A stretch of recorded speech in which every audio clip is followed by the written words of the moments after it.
오늘 우리에게 주시는 하나님의 말씀은 역대하 34장 1절로 13절 말씀입니다. 역대하 34장 1절로 13절 말씀 함께 읽도록 하겠습니다.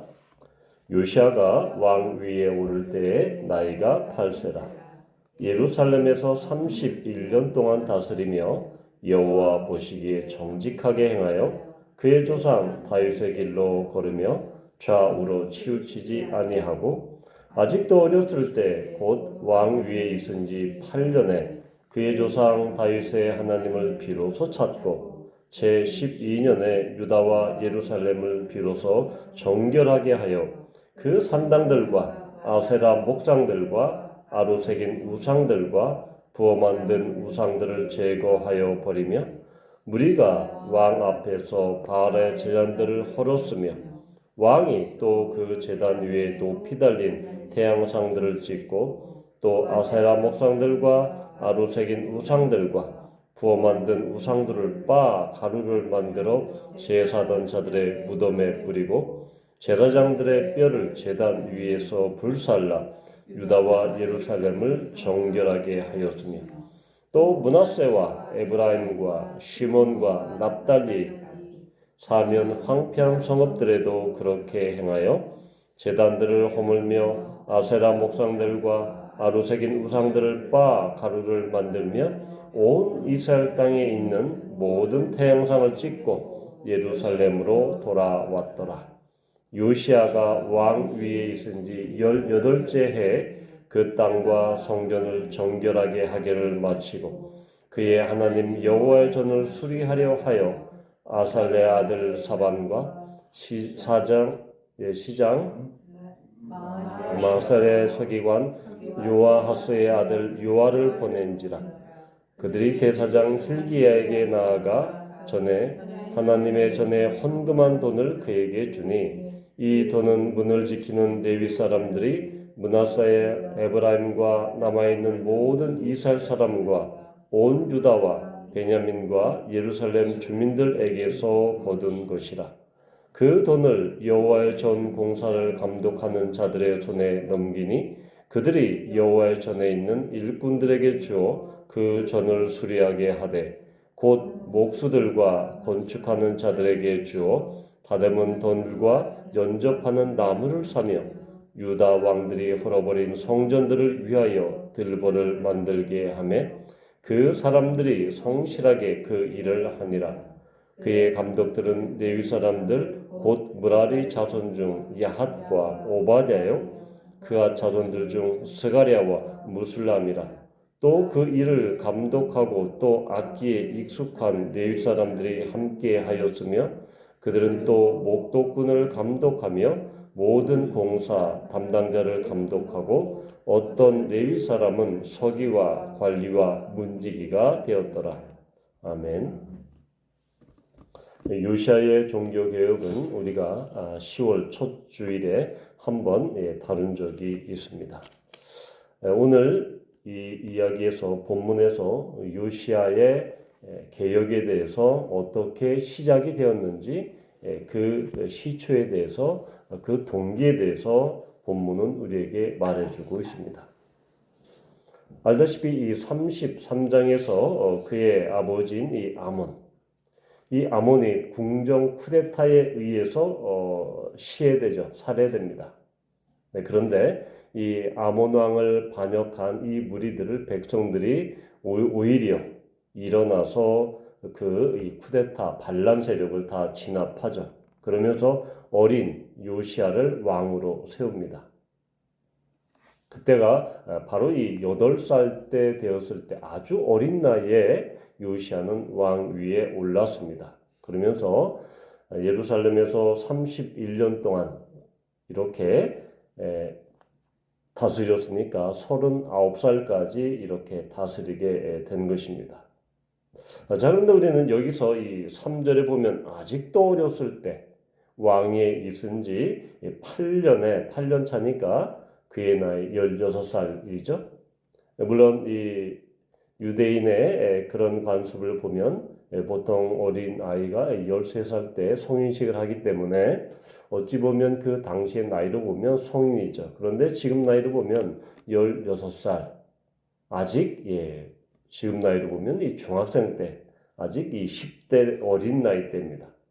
그때 조상 다윗의 하나님을 비로소 찾았다라고 이렇게 기록합니다. 비로소 찾았다. 바로 요시아가 신앙을 갖기 시작했다라는 그런 의미보다는 이 찾다라는 것은 단순히 하나님을 이렇게 찾고 구하는 그런 소극적인 의미가 아닙니다.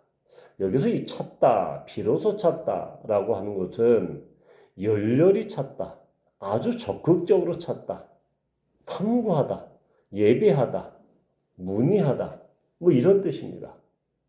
그러니까 지금 어린 요시아는 그 대사장, 당시의 대사장들의 그 종교였던 이 신앙적인 그런 조언자, 충언자들이 있었죠. 그러니까 그들의 도움뿐만 아니라 하나님께 아버지 그 조상 다윗이 했던 것처럼 하나님을 열렬히 구합니다. 열렬히 찾고 또한 연구하고 탐구하고 하나님을 예비하기 시작했다라는 것이죠. 자, 그런데 우리는 당시 요시아가 어떤 상황에 처했는지, 어떤 상황 가운데 왕이 되었는지, 그 아버지 아몬뿐만 아니라 그의 할아버지 므낫세조차 33장에 보면 어떠한 행태를 했습니까? 그 히스기야가 일어났던 그 조상인 히스기야가 일어났던 종교개혁을 다 원상복구시켰죠. 다 바알 제단과 아세라 목상을 찍고 또 이 북이스라엘까지 찾아가서 다 온 우상들을 철저히 혁파하고 산당을 제거했는데 그 할아버지와 아버지 므낫세와 아몬 왕은 어떻게 했습니까? 그것들을 다 원상복구시켜서 다시 아세라 목상을 다시 꺼내놓고 바알 제단을 다시 짓고 산당들을 다시 거기서 이 예배를 드리고 심지어 이 태양신까지 태양상까지 그렇게 다 만들어 놓고 우상 숭배에 몰두했습니다.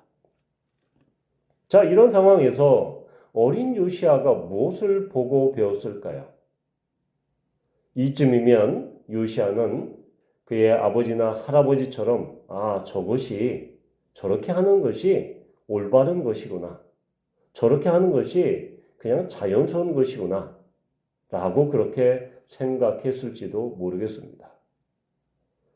요시아가 처한 영적 환경은 그렇게 아주 좋은 환경은 아니었습니다. 마치 우리의 자녀들이 우리가 이 교회 다니지 않고 교회 다닌다 하더라도 점집에 다니고 하나님과 우상을 겸하여 섬기는 그러한 이상한 신앙 형태를 보이고 그렇게 믿음 생활을 한다고 하면 우리의 자녀들이 우리의 모습을 보고 무엇을 보고 배울까요? 그런데 요시아는 그렇지 않았습니다.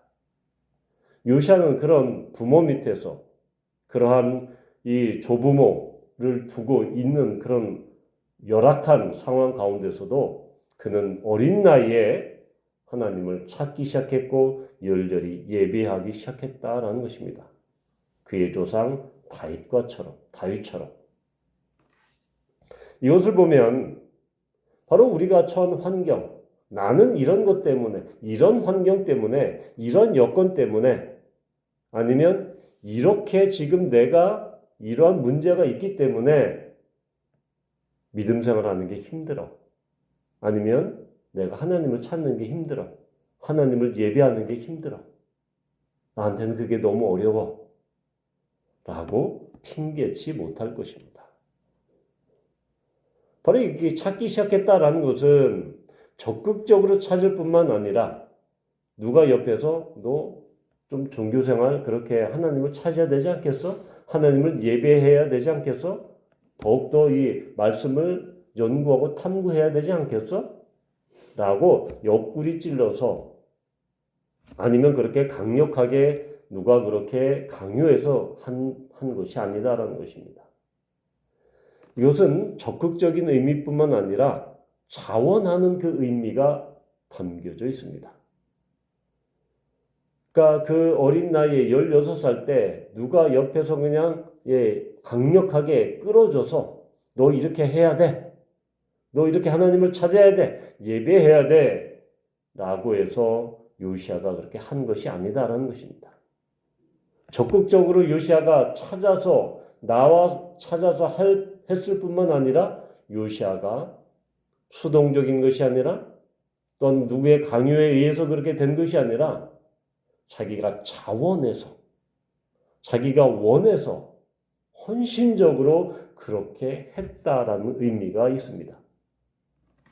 그렇기 때문에 이것이 바로 이 요시야에게 베푼 하나님의 은혜였다라는 것을 우리는 볼 수 있습니다. 바로 우리가 우리의 자녀들을 신앙교육할 때 어떻게 해야 되는지 우리는 요시야의 경우를 우리가 참고해 볼 수 있습니다.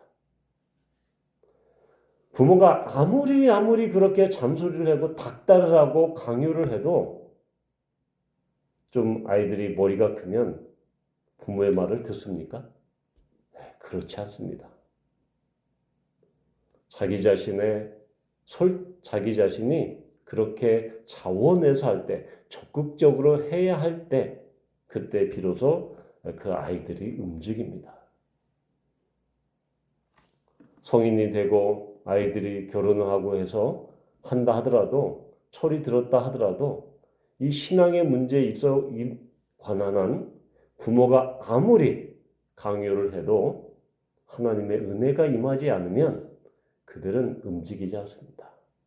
자원해서 적극적으로 하나님을 찾거나 예배하지 않습니다. 따라서 하나님의 은혜가 분명히 임할 때 요시야처럼 자녀들이 움직이고 자녀들이 비로소 하나님을 찾기 시작하고 예배하기 시작합니다. 바로 그럴 때가 오기를 우리는 믿음의 조상들, 믿음의 부모들은 기도하고 또한 기다려야 된다라는 것이죠. 또한 이 3절과 4절 그리고 계속해서 이 7절까지 그의 나이 20살 때 그러니까 왕 위에 있은 지 바로 12년에 드디어 비로소 정결하게 했다. 유다와 예루살렘을 정결하게 하는 그러한 우상 제거 작업에 착수합니다. 순서가 매우 정확하죠. 바로 16살 때부터 하나님을 그렇게 예배하고 찾고 열렬히 하나님을 구하고 갈구하는 그러한 마음을 주신 다음에 4년 뒤에 20살 때부터 비로소 유다와 예루살렘부터 그 우상 제거 작업에 착수하게 됩니다. 자, 그런데 여기에 쓰인 이 동사들을 말을 보십시오. 바로 4절에 보면 바알의 제단들을 헐고 그리고 태양상을 찍고 아세라 목상들과 우상들과 모든 것을 빻아서 가루로 만들고 자 이거 헐고 찍고 빻고 또한 만들고 뿌리고 다 불사르고 그냥 우상들을 제거하면 딱 되었다. 치워버리면 되었다라고 표현하지 않고 이것들을 계속 반복합니다. 유다와 예루살렘도 이렇게 반복하고 또한 6, 7, 8절은 당시 이 아시리아의 통치하에 있었던 북이스라엘까지 올라가서 북이스라엘도 그렇게 완전히 우상들을 요즘 말로 말하면 싹 쓸어버립니다. 이 이야기는 이 동사들은 바로 헐어버린다라고 했을 때 그냥 헐어버리는 것이 아니라 완전히 그냥 기초부터 없이 뭉개버리는 아주 철저한 개혁, 철저한 완전히 그 치워버림, 철저한 파괴를 의미합니다. 심지어 이 우상들을 빻아서 가루로 만들어서 제사하던 자들의 무덤에 뿌리는, 그리고 제사장들의 뼈를 제단 위에서 불사르는, 옛날 말로 조선시대 말로 이 부관 참시하는 그런 철저한, 그러니까 우상에 예전에 제사했던 그 자들이 죽었어도 그 제사장들의 뼈까지 다 그냥 제단 위에서 불살라 버림으로, 그렇게 우상에 숭배했던, 우상을 제사했던, 하나님을 겸하여 섬기고자 했던 그런 자들을 다 일수해 버립니다. 죽었을지라도. 얼마나 철저한 계획입니까? 이것은, 이러한 동사들은 한 번 그렇게 했다라는 것이 아니라 지속적으로, 반복적으로, 또 강도 높게, 철저하게, 한자로 발본색원한다라고 이야기하는데, 그것보다 더 강력한 그런 의지를 갖고 그렇게 철저하게 시행을 했다라는 것입니다. 심지어 북이스라엘까지 올라가서, 그래서 7절에 보면 예루살렘으로 돌아옵니다. 이 작업을 바로 그의 나이 26살, 즉 성전을 수리하기 전까지 6년 동안 이 일을 한 것입니다.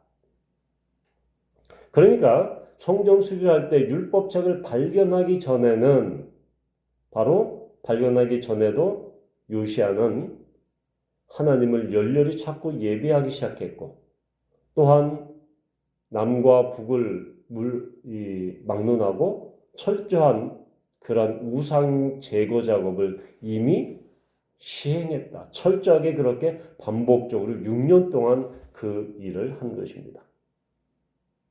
그러니까 율법책이 성전에서 발견되기 전까지 10년의 사전 정지 작업이 있었다라는 것입니다. 갑자기 율법책을 발견해서 자기 옷을 찢고 회심하고 회개하는 그런 갑작스러운 현상이 있었던 것이 아닙니다.